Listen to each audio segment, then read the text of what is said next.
এখানে আমরা একটি মার্চ প্রাইস প্রোটেকশনের একটি ছবি অঙ্কন করলাম। এই ছবিটি বোঝার আগে, আলোচনা করার আগে আমরা তুলনামূলক একটি সহজ চিত্র নিয়ে আলোচনা করব। এখানে একটি অল্টারনেটর অঙ্কন করা হলো এবং অল্টারনেটরের 3টি ফেজ অঙ্কন করা হলো। একটি ফেজ নিয়ে আমরা আলোচনা করব। একটি ফেজ যদি আমরা বুঝতে পারি, বাকি 2টি ফেজও আমরা বুঝতে পারবো।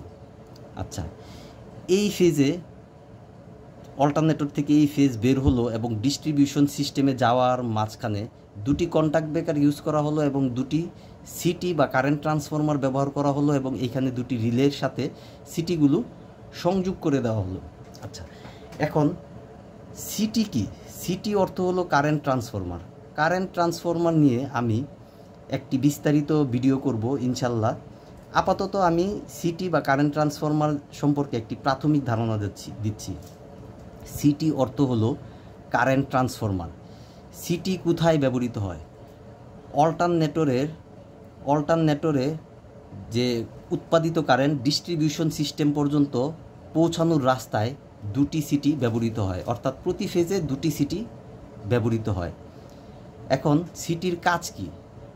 আমরা যদি এই ছবিতে দেখি, অল্টারনেটর থেকে কি পরিমাণ কারেন্ট বের হচ্ছে তা এই সিটি 1-এ আমরা মনিটর করতে পারি বা মেজার করতে পারি। আবার ডিস্ট্রিবিউশন সিস্টেমে কি পরিমাণ কারেন্ট যাচ্ছে তাও আমরা সিটি 2-এর মাধ্যমে মনিটর ও মেজার করতে পারি। আচ্ছা, সিটির আরও একটি গুরুত্বপূর্ণ কাজ হলো পাওয়ার ডিস্ট্রিবিউশন সিস্টেমের কন্ট্রোল এবং প্রোটেকশনে গুরুত্বপূর্ণ ভূমিকা পালন করে। কিভাবে? যেমন মার্চ প্রাইস প্রোটেকশন সিস্টেম আমরা সিটি ছাড়া কল্পনাই করতে পারবো না। এই ধরনের সিস্টেমে গুরুত্বপূর্ণ অংশ হলো সিটি। আচ্ছা, এখন আমরা ছবি নিয়ে একটু আলোচনা করি। যখন কোনো সমস্যা থাকবে না, স্বাভাবিক অবস্থায় কারেন্ট এই ফেজ দিয়ে সোজা ডিস্ট্রিবিউশন সিস্টেমে চলে যাবে এবং এখানে সিটি 1 এবং সিটি 2-তে ইনডিউসড ভোল্টেজ সমান থাকবে, যার কারণে সিটি 1 এবং সিটি 2-তে কারেন্টের পরিমাণও সমান থাকবে। ফলশ্রুতিতে এই রিলেগুলোতে দিয়ে কোনো কারেন্ট প্রবাহিত হবে না এবং কারেন্ট স্বাভাবিকভাবে ডিস্ট্রিবিউশন সিস্টেমে প্রবাহিত হবে। আচ্ছা, এখন যদি কোনো সমস্যা হয়, কি সমস্যা হতে পারে? আর্থ ফল্ট বা ফেস টু ফেস ফল্ট। যখনই কোনো সমস্যা হবে তখন কি হবে? এই ফেজ, ধরলাম এইখানে আর্থ ফল্ট হলো ইনসুলেশন ব্রেকের মাধ্যমে, তখন এই ফেজ অল্টারনেটর থেকে প্রচুর পরিমাণ কারেন্ট টান দিবে। এই কারেন্ট টান দেওয়ার কারণে অল্টারনেটরের ক্ষতি হতে পারে। তখন এই মার্চ প্রাইস প্রোটেকশন অল্টারনেটরকে সুরক্ষিত করবে। কিভাবে করবে? যখনই অতিরিক্ত কারেন্ট টান দিবে তখন সিটি 1 এবং সিটি 2-তে ইনডিউসড ভোল্টেজের পরিমাণ চেঞ্জ হবে এবং সিটি 1 এবং সিটি 2-তে কারেন্টের পরিমাণও চেঞ্জ হবে। এই অসম কারেন্টের পার্থক্য রিলে 2টি দিয়ে প্রবাহিত হবে। যখনই রিলে দিয়ে প্রবাহিত হবে তখনই রিলেগুলো এনার্জাইজড হবে এবং কন্ট্যাক্ট ব্রেকারকে টান দিবে। কন্ট্যাক্ট ব্রেকারকে টান দেওয়ার কারণে এভাবে কন্ট্যাক্ট ওপেন হয়ে যাবে এবং পাওয়ার ডিস্ট্রিবিউশন সিস্টেমে পৌঁছাবে না এবং অল্টারনেটর সেভ হবে। আশা করি আমরা এই সিম্পল চিত্রটি বুঝতে পারছি। এই ছবিটি যদি আমরা বুঝতে পারি তাহলে অপেক্ষাকৃত এই চিত্রটি আমরা খুব সহজেই বুঝতে পারব। এখানে আমরা একটি অল্টারনেটরের অঙ্কন করলাম। এর দুই পাশে 2টি সিটি দেওয়া হলো। এখানে 3টি ফেজ RYB, প্রতি ফেজে 2টি করে সিটি বসানো হয়েছে, অর্থাৎ 3টি ফেজে 6টি সিটি ব্যবহার করা হয়েছে। এখানে আর্থিংয়ের মাধ্যমে এই ফেজগুলোকে আর্থিংয়ে নেওয়া হয়েছে।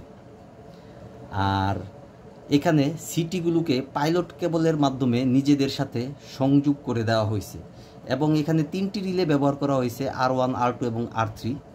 যখনই কোনো সমস্যা হবে তখন এই রিলেগুলো সক্রিয় হবে। আচ্ছা, এবং সক্রিয় হওয়ার মাধ্যমে ট্রিপ সার্কিটকে সক্রিয় করবে এবং ট্রিপ সার্কিট ব্রেকারকে ট্রিপ করিয়ে দিবে এবং এদিক দিয়ে বিচ্ছিন্ন করে দিবে এবং অল্টারনেটরকে সেভ করবে।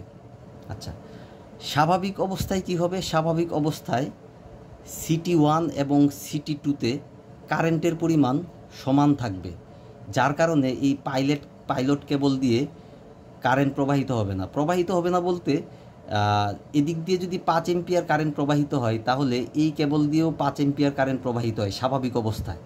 তখন কি হয়, রিজাল্টেন্ট কারেন্ট 0, যার ফলশ্রুতিতে এই রিলে দিয়ে কোনো কারেন্ট প্রবাহিত হবে না।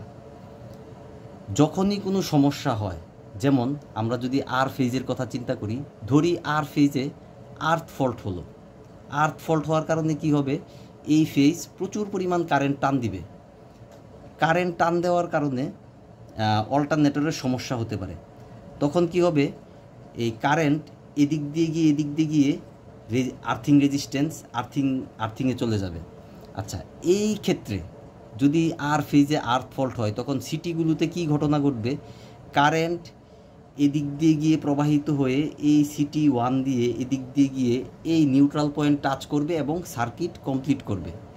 এই সার্কিট কমপ্লিট করার কারণে সেকেন্ডারি প্রান্তের কারেন্ট পরিবর্তিত হবে, আর এই অসম কারেন্টের পার্থক্য এই R1 দিয়ে পরিচালিত হবে। R1 দিয়ে পরিচালিত হওয়ার কারণে R1 রিলে এনার্জাইজড হবে এবং ট্রিপ সার্কিটকে সক্রিয় করবে। ট্রিপ সার্কিট ব্রেকারকে ট্রিপ করিয়ে দিবে। এইভাবে অল্টারনেটরকে সেট করবে। আচ্ছা, এইখানে আমরা একটি ফল্টের কথা আলোচনা করলাম, আর্থ ফল্ট। এখন আমরা যদি আরেকটি ফল্টের কথা চিন্তা করি, ফেস টু ফেস ফল্ট, অর্থাৎ ধরলাম আমরা ওয়াই এবং বি ফেজের মধ্যে ফেস টু ফেস ফল্ট হলো।